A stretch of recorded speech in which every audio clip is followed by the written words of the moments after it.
Did you guys tell people yesterday? What's wrong with me? People were tweeting, I heard you're hungover. I'm not hung. I wasn't hungover. No, you weren't hungover. We just said upper body injury, just like hockey. You know, they don't give specifics, but that's it. I don't ever call out, but I had just crazy headaches yesterday, like migraines, which I don't always get. But the thought of even getting out of bed and trying to plan a show, I knew that if I came in, the show was not going to be good. I'm like, let me see if Rock will pick up his phone. And the thing with Rock is I'll text him in the morning. He'll never respond. But then when I call, he picks up on the first ring. And I'm like, why doesn't he just answer my text messages? And I'm like, hey, dude, can you fill in? I can't get out of bed right now. And even this morning, I wasn't feeling like I wanted to get out of bed. But here I am. I made it in.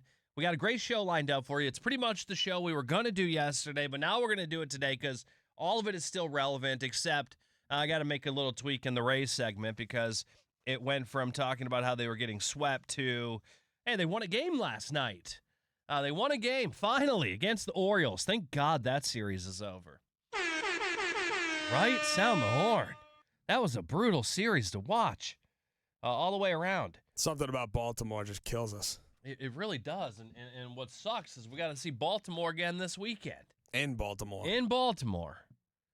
Pete Alonso just loves hitting well against the Rays. He loves being home. It's like he's almost torturing us. Like, hey, you should have came after me. We would have loved to, Pete. We don't play ball that way here. Shane McClanahan telling Kevin Cash yesterday, don't come get me. I thought that was kind of funny. We'll talk more about that here in a little bit. I wanted to lead off with the Buccaneers because they did play a preseason game on Friday. And again, this was all part of the show yesterday, but didn't really get a chance to go over it because I wasn't here. But I did write a couple notes down on some players, and you can do what you want with a preseason game because it's hard to learn a lot about the team. You're really watching it to focus on the young guys who are trying to make the team is really what I pay attention to. I don't pay attention to, well, how did they throw the ball? How did they run? Because at the end of the day, this isn't the team that you're going to see on Sundays. So I'm really looking for individual performances. And I got to be honest, I'm not a big preseason football guy. I don't enjoy watching it. I found myself very bored by the second half. I was like, God, I wish this would just end. Now, I did watch it on DVR. I had to record the game. Tim and I and his family and my wife, we all went out to dinner. And Tim, I thought that was going to be like a 1-hour dinner. It ended up being 3 hours. Yeah, it was crazy. My whole plan. It was fun. Yeah, it was fun. Your family was great. My whole plan was I was like, we'll be out of there by 7:30. I figured I'd catch up live after halftime. Watched the whole thing on recording. Got to fast forward through commercials, so it actually worked out.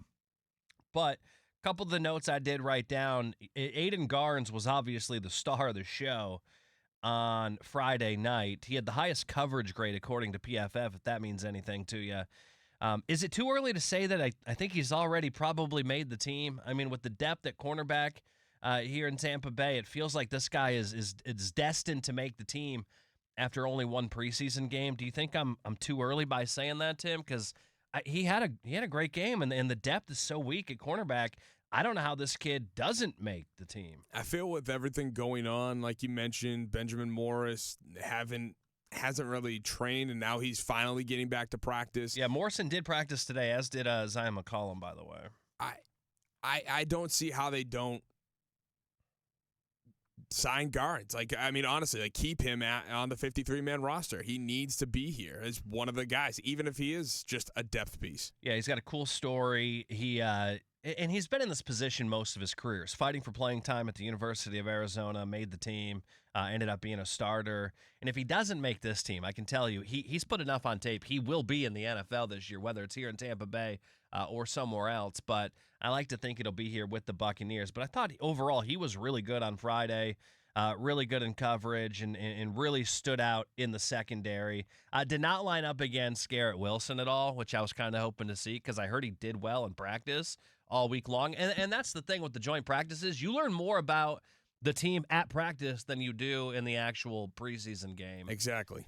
So he did not go against him at all in the game, though. David Walker was obviously somebody we were really pumped to see, and couldn't wait to see this guy in a real game because you keep hearing about the practices. It's a sack every single day, and I think he had one again yesterday. And it's like, oh, that's all cool and stuff, but can you do it in a game? And he did not have a sack on Friday night, but he did force pressure on Bailey Zappi, and that was on the Garnes interception. And you and I were talking about that play, and we went back, and I was watching the All-22, and I know you did as well. Maybe he got a little bit too much credit for the pressure on Bailey Zappi there. I think so, but at the same time, Zappi is also a jittery quarterback. So when you have any kind of close pressure, like Walker did, I think Walker even did get a couple hands or a couple fingers on the back of Zappi's jersey. I think Zappi was just like, I got to get rid of this ball. And then he just chucked it, and there we go. Garnes came up with a massive pick. So are you giving him the credit or are you not giving him the credit? I give him maybe 15% of the credit. He kind of overran him just a little bit. Exactly. The thing I did like about that play from Walker was he did have the left tackle's outside arm hooked, so that's what made him bend to get around to get close to Zappi, but otherwise, that was about it. Yeah, the one thing about David Walker and why he is listed as the third string outside linebacker right now, not very good against the run.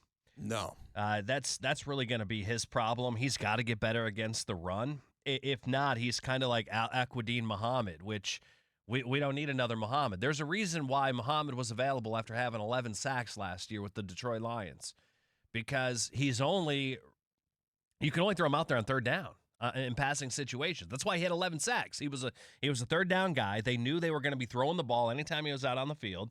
And he ended up with 11 sacks, having Aiden Hutchinson opposite of him, which he's going to have a couple good guys opposite of him this year. And I think he could probably – I don't expect Muhammad to get 11 sacks again, and I don't think many people in the NFL do. That's why he was available, and I think they signed him for – I think it was under $5 million, if I'm not mistaken. I'd have to look up his contract. But he didn't break the bank coming off of an 11-sack season.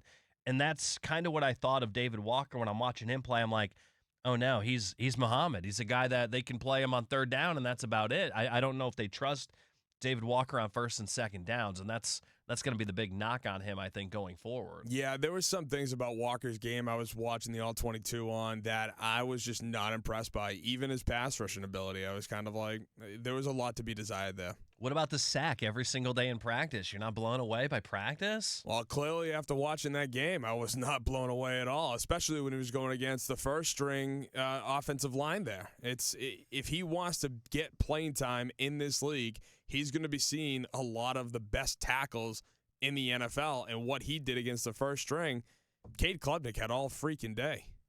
Cade Klubnik.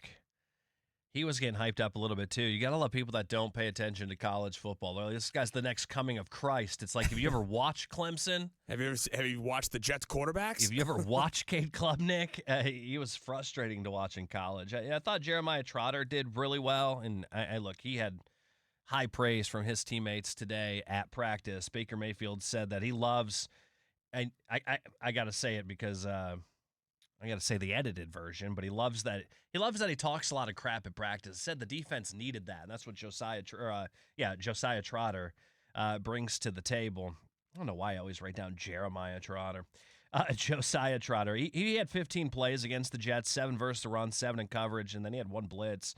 I thought he was really good in coverage, which is something you're always watching when you're a fan of the Tampa Bay Buccaneers, because you've seen the middle linebackers get beat in coverage so many times the last couple of years.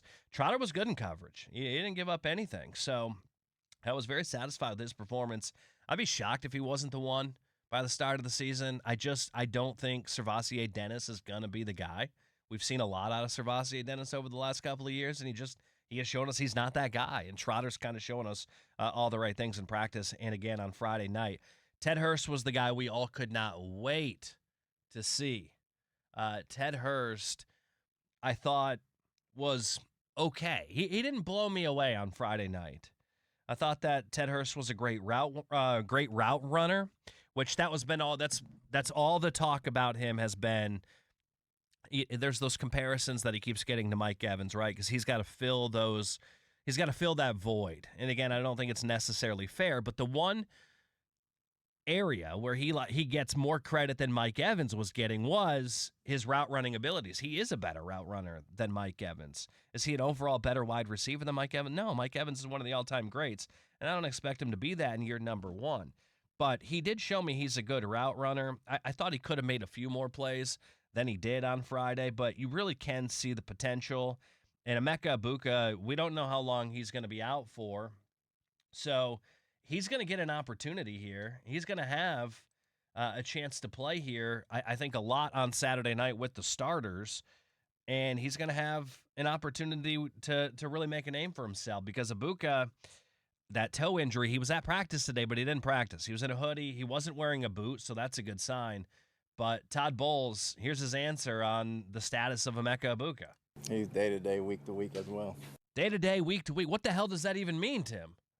Day-to-day, week-to-week. It means that he's hurt, Nick. Come on. Month-to-month, year-to-year. Yeah. You know what? Let's just see where it goes. Everything will turn out just fine. He's day-to-day, week-to-week as well. Day-to-day, week-to-week. I don't know if I've ever heard a coach say that. Yeah, that's, oh, God. What does that crazy. mean? He's day-to-day, week-to-week as well. Day-to-day, week-to-week. Come on, Coach. We need something more than that. When guys get toe injuries, too, people like to make fun of it. They're like, oh, a toe injury. Ian Beckles, I've heard him say it a few times on this radio station that he's hurt pretty much everything in playing football. He said nothing is worse than a toe injury. Yeah, I can see that. Think about when you stub your toe on the coffee table in the living room. That hurts. That's not even what they deal with when you talk about toe worse. injuries. Yeah, it's much worse. But you want to see me swear, see me stub my toe up on a coffee table. I'm going to be like, oh, my God. Like, I will say the worst things. Every word in the book. Yeah, like I hope my mom is nowhere around when I stub my toe on a coffee table because I say a lot of things I shouldn't say in front of my mom. Just don't punch a hole in the wall. Chris Braswell, Todd Bowles, I thought, kind of bailed him out in the press conference, said a lot didn't really go his direction. I don't know how he makes this team. I feel like he's going to make the team, but he shouldn't make the team. Absolutely. It's kind of where I'm at on Chris Braswell. He was lifeless. Yeah, he really was. Jalen Daniels, I think I have a different opinion than most. He sucks. I don't think that he sucked. I think there was a little bit of an overreaction of Jalen Daniels, so I'd like to talk a little bit more about him as we continue this conversation on the Buccaneers. Bob, what were some of the takeaways that you had on Friday night watching this team? 888-388-0957. Would love to hear from the Bucs fans today and just what you saw Friday night, what you took away from the very first preseason game of the season up in New Jersey. Again, 888-388-0957. You can also text in 82945. We'll read your text. We'll take your calls. And I want to talk about Jalen Daniels coming up next.